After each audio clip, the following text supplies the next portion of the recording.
हरियाणा के पलवल जिले में किशोरी को बहला फुसला कर भागा ले जाने के बाद रेप करके उसकी ईंट मारकर हत्या करने के मामले में जिला अदालत ने एक युवक को दोषी करार देते हुए आजीवन कारावास की सजा सुनाई है।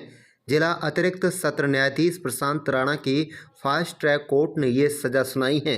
साथ ही दोषी पर 20,000 रुपये का जुर्माना भी लगाया है। हरकेश कुमार डिप्टी अटॉर्नी ने मामले की जानकारी मीडिया को देते हुए कहा, 21 अक्टूबर वर्ष 2018 को कैंप थाना क्षेत्र के अंतर्गत एक व्यक्ति ने शिकायत दर्ज कराई थी कि गांव के रहने वाला अमित नामक युवक उसकी 16 वर्षीय बेटी को बहला फुसला कर अपने साथ भगा ले गया। आरोपी व उसके 2 अन्य साथियों ने किशोरी को फरीदाबाद के सेक्टर 11 स्थित एक ओयो होटल में रखा। इस दौरान नाबालिग से आरोपी अमित ने दुष्कर्म किया। उसके बाद 24 अक्टूबर को आरोपी उसे उत्तराखंड के हरिद्वार ले गए, जहां पर इस तरह की वारदात को अंजाम दिया। वहीं आपको बता दें कि पलवल में रेप और हत्या के मामले में आरोपी को उम्र कैद की सजा सुनाई गई है। पड़ोसी युवती को भगा कर ले गया था। आरोपी ने युवती के साथ होटल में किया था दुष्कर्म। ईंट से युवती के सिर पर वार कर की गई थी हत्या।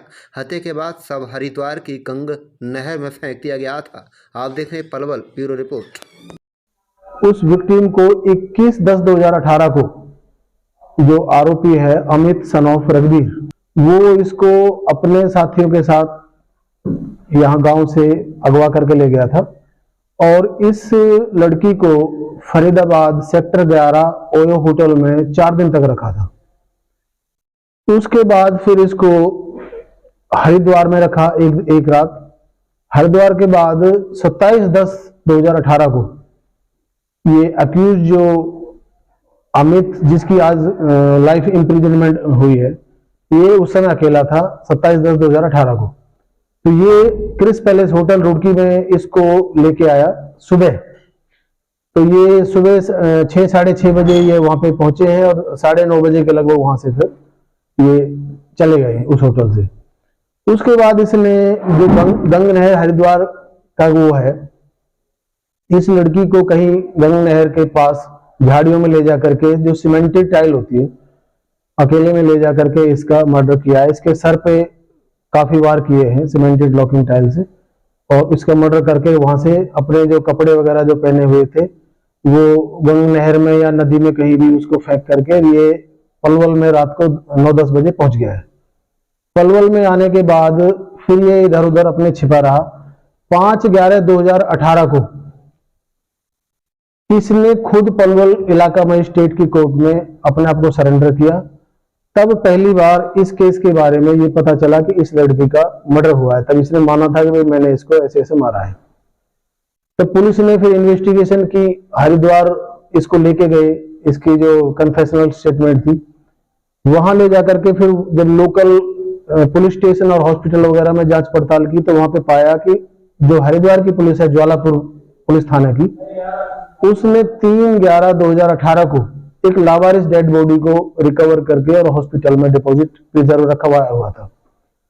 और जब पुलिस ने इसके पेरेंट्स को वहां पे बुलवा के हरिद्वार उस डेड बॉडी की शिनाख्त कराई तो पाया कि ये जो डेड बॉडी थी, जो विक्टिम जो इस केस में डिसीज्ड है, इसकी डेड बॉडी थी।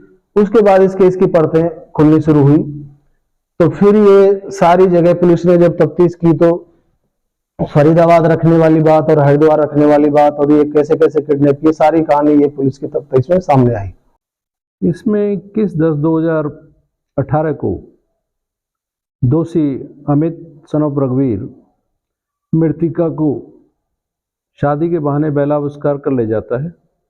पहले तो 4 दिन फरीदाबाद सेक्टर 11 में ओयो होटल में रखते हैं। उसके बाद वो उसे हरिद्वार ले जाता है।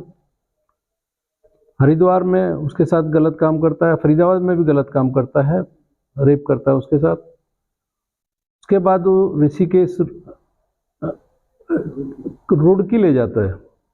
रुड़की में एक होटल में रुकते हैं। इसके साथी तो वापस आ जाते हैं, जिनके साथ ही गाड़ी में लेके गया था मृतिका को। वहाँ से वापस आ जाते हैं उसके दोस्त तो। और अगली ये लड़की को गंग नहर के साथ पटरी वो थी बैंक यमुना उसके साथ झाड़ियाँ हैं, वहाँ ले जाकर एक ब्रिक्स से उसके सर में कई बार चोट मारता है जिससे उसकी मृत्यु हो जाती है और वहीं छोड़कर ये वहाँ से भाग आता है। और 5/11/2018 को मान्य अदालत में सरेंडर करता है। तो मृतका की कितनी उम्र थी? मृतका की उम्र उस समय 16 महीने के आसपास थी, 16 साल कुछ महीने की थी। सर अपहरण के समय कितने लोग मौजूद थे? अपहरण के साथ तफ्तीश में तो 2 लोगों का ही आया है, एक तो ड्राइवर जो जिस वैन से गए और एक और अमित है उसका आया था, लेकिन उसके खिलाफ कोई एविडेंस कलेक्ट नहीं हो पाई। हत्या में कितने लोग शामिल हैं? हत्या में सिर्फ ये अकेला ही शामिल है, क्योंकि वो लोग तो इसके डिस्क्लोजर के हिसाब से और तफ्तीश में इनको वहीं छोड़कर वापस आ गए थे। तो न्यायालय की ओर से क्या आदेश हुआ है? न्यायालय में इसको लाइफ इम्प्रिजमेंट, आजीवन कारावास की सज़ा सुनाई है और 20,000 रुपये का इस पर जुर्माना भी लगाया है।